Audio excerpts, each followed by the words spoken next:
Uy, Daniel, alam mo ba, ang lamig-lamig sa Canada?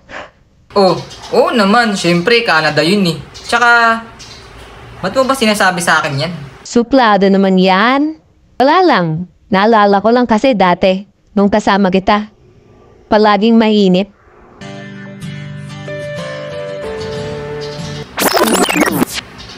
Kat, seryoso ba? Naka-move on na ako eh. Sinasabi mo pa sa akin yung mga yan. Kahit anong sabihin mo, wala na akong pake. Ang sungit naman. Sigurado ka ba na wala ka ng pake?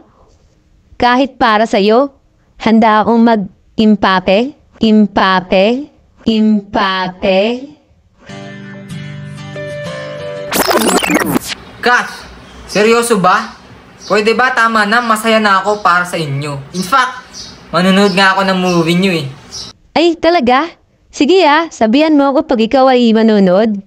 Para pupwesto ako sa iyong likod. Holy bowly! Kat? Ikaw ba yan? No. Utak, kupal ka ba? Di bali na. Okay na akong maging kupal. Basta sa huli, ako ang iyong magiging mahal. Tangina, boss!